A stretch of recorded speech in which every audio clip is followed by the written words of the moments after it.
नमस्कार. भगवद्गीता भावार्थ मालिकेमध्ये आपले स्वागत आहे. आज आपण अध्याय 6 मधील श्लोक 16 ते 19 पाहणार आहोत. श्लोक 16 पाहूयात. नात्यश्नतस्तु योगोस्ति न चैकान्तमनश्नताः न चाति स्वप्नशीलस्य जाग्रतो नैविचार्जुना. आता अश्नता म्हणजे खाणाऱ्याचा, अस्ति म्हणजे आहे, स्वप्नशीलस्य म्हणजे जो झोपतो. हे अर्जुना, जो अत्याधिक खातो किंवा अत्यंत अल्प खातो, जो अतिशय झोपतो किंवा पुरेशी झोप घेत नाही, तो योगी होण्याची शक्यता नाही.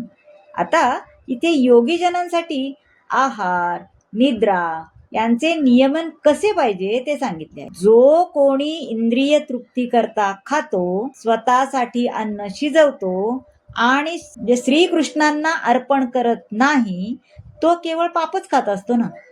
कृष्ण भावनाभावित मनुष्य हा श्रीकृष्णांना अर्पण न केलेली कोणतीही गोष्ट ग्रहण करत नाही. म्हणून केवळ कृष्ण भावनाभावित मनुष्यच योगाभ्यासामध्ये पूर्णता प्राप्त करू शकतो.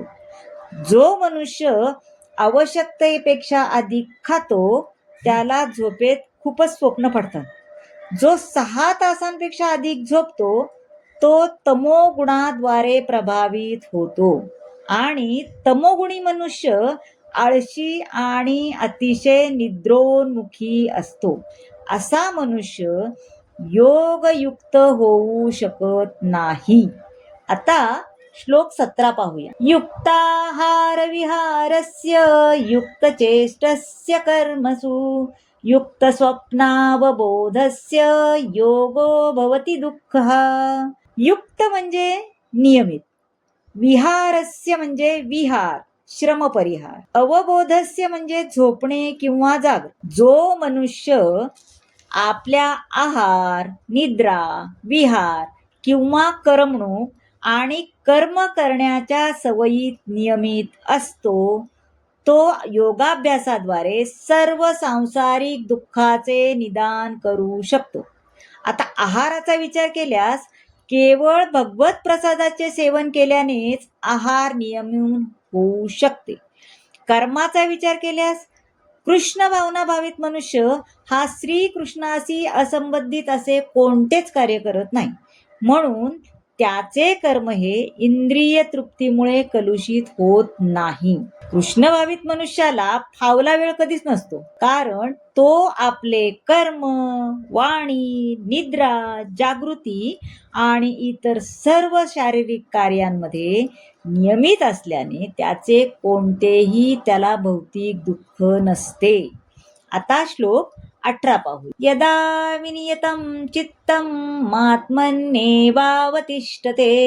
निःस्पृह सर्वकामेभ्यो युक्त इत्युच्यते तदा. आता विनियतम म्हणजे विशिष्टपणे नियमित केले. योगाभ्यासाद्वारे योगी जेव्हा आपली मानसिक कार्ये नियमित करतो आणि सर्व भौतिक आकांक्षापासून मुक्त होऊन अध्यात्मामध्ये स्थित होतो, तेव्हा तो यथायोग्यपणे योगमुक्त झाल्याचे म्हटले जाते. आता योगी मनुष्य आणि साधारण मनुष्य यांच्या क्रियांमधील फरक हाच आहे की योगी मनुष्य हा भौतिक वासनांमध्ये प्रमुख असणाऱ्या काम वासनासहित इतर सर्व वासनांचे शमन करतो. तो आपल्या मानसिक क्रियामध्ये इतका व्यस्त असतो की तो इतर कशानेही विचलित होत नाही. इंद्रिये आणि मनाला कार्यरत ठेवणे आवश्यक असते, पण केवळ निग्रह करणे हा व्यवहार नाही आणि ते व्यवहार्य पण नाही. म्हणून सर्वसामान्य लोकांना आणि विशेष करून जे संन्यासाश्रमी नाहीत त्यांच्यासाठी इंद्रियांना आणि मनाला दिव्य क्रियांमध्ये मग्न करणे ही दिव्यत्वाच्या प्राप्तीसाठी परिपूर्ण विधी आहे आणि या विधीलाच भगवद्गीतेमध्ये युक्त असे म्हणण्यात आले आहे. आता श्लोक 19 पाहूया. यथा दीपो निवातस्थो नेंगते सोपमा स्मृता योगिनो यतचित्तस्य युञ्जतो योगमात्मना. आता निवातस म्हणजे वायुरहित स्थळी, इंगते म्हणजे हेलकावे खाणे, युंजता म्हणजे निरंतर युक्त असते. जेथे वाऱ्याचे संचलन नाही त्या ठिकाणी ज्याप्रमाणे दीप संथपणे तेवत असतो किंवा तेवत राहतो, त्याप्रमाणे संयमित मनाचा योगी आत्मतत्वावरील आपल्या ध्यानामध्ये सदैव स्थिर असतो. आपल्या आराध्य भगवंतावरील अविचलित निरंतर ध्यानाद्वारे अध्यात्मामध्ये तल्लीन झालेला वास्तविक कृष्ण भावना भावित भक्त हा वायुरहित असलेल्या स्थळी असलेल्या दिव्याप्रमाणे स्थिर असतो. किती छान सांगितले बघा, हो की नाही?